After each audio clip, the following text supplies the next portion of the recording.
Hello, this is Mrs. Ross, and this is lesson 20. Oops, what happened?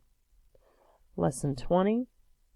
We are going to talk about exponents, rectangular area, and square root. So it's quite a bit of practice set. You're going to hear me say several times, write this in the back of your spiral, write this in the back of your spiral, and that's so that you have it to refer to later, okay?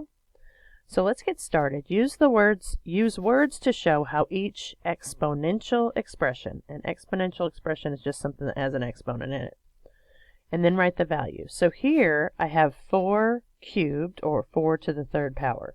So if I were going to write that out, it would be 4 cubed, or 4 to the third power.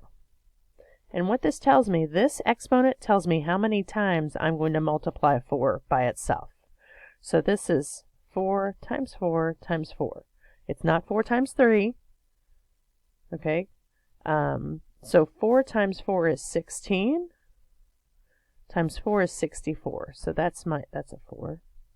That's my answer. Here I have 1/2 squared, which if I were going to write out would be 1/2 squared, or 1/2 to the second power. And this tells me how many times I'm going to multiply 1/2. So 1/2 times 1/2. 1 times 1 is 1. 2 times 2 is 4. And this is my answer. Okay, and the last one, we have 10 to the 6th. 10 to the 6th power. My handwriting is atrocious. This is how many times we're going to multiply 10. So I have 1, 2, 3, 4, 5, 6. There's 6 of them. And that is my answer. Okay. All right, D. Suppose you exchange the base and the exponent. So let's talk about that a little bit. So right here I have 10 to the third. This is my base. This is my exponent. And you'll want to put that in the back of your spiral. If you need to pause this, feel free to do so. Because we will be talking about what happens when you have the same base and different exponents and blah, blah. But for this one, we have 10 to the third, and then we have 3 to the 10. Sorry. Would you predict the values of the two expressions be the same or different? They're going to be different because here, this tells me how many times I'm going to multiply my 10. 10 times 10 times 10. This tells me how many times I'm going to multiply 3 by itself. 2, 3, 4, 5, 6, 7,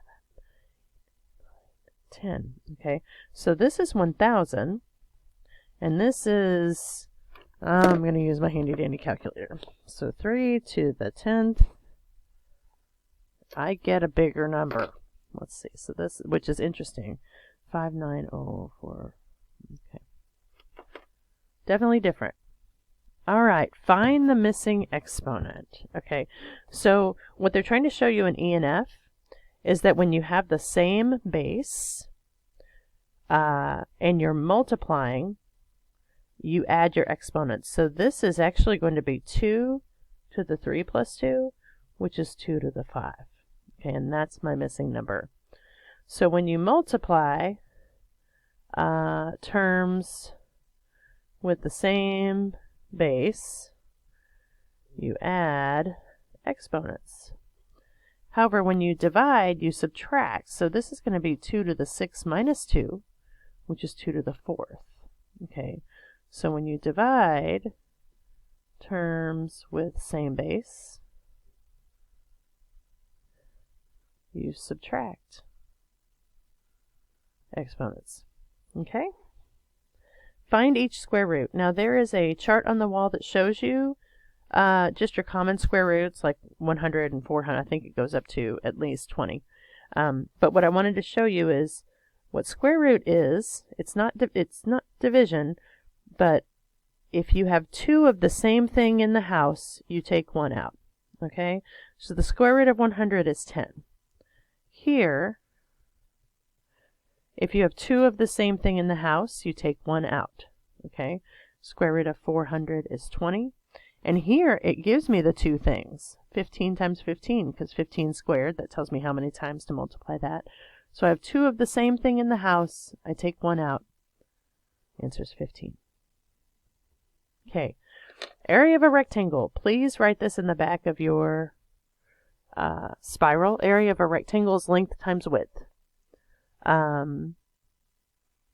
So here we have, this is my length, this is my width. Area is equal to 15 times 10, or length times width, which is 150 meters squared. Here I have my length, here I have my width.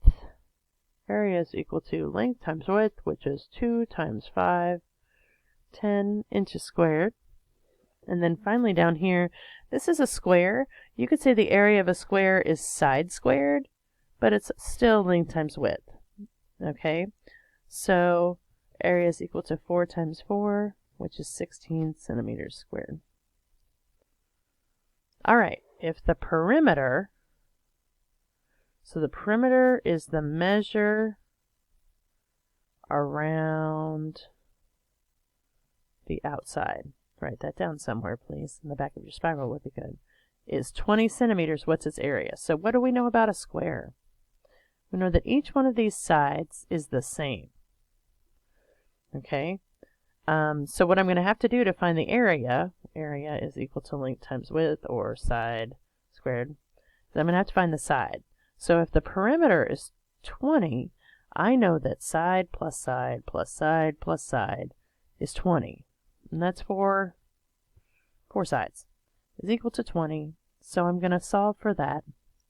And I get that one side is 5. Actually, every side is 5 because it's a square. So the area, but that's not what they asked me for. They didn't ask me for the side. They asked me for the area. So make sure you go all the way to the end here. Length times width, which is 5 times 5, which is 25. What are these? Centimeters squared.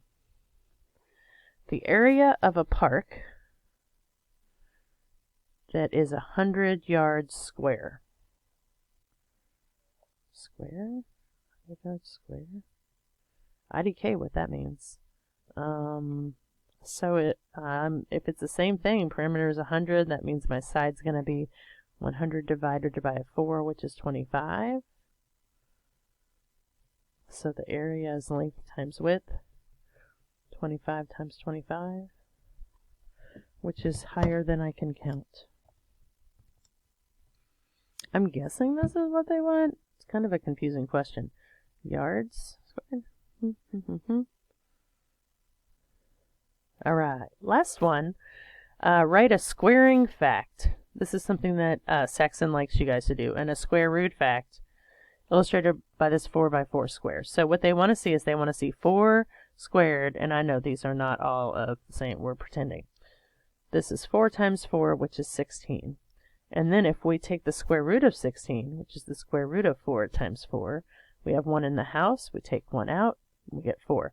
This is all they want whenever they ask you for a squaring fact and a square root fact. This is it. It really doesn't have much to do with the square they did. And I think that's our last problem. All right. If you have any questions about any of these, please let me know. Also, please make sure you have what you need in the back of your spirals because you can use it on assessments. So have a great day. I'll talk to you later.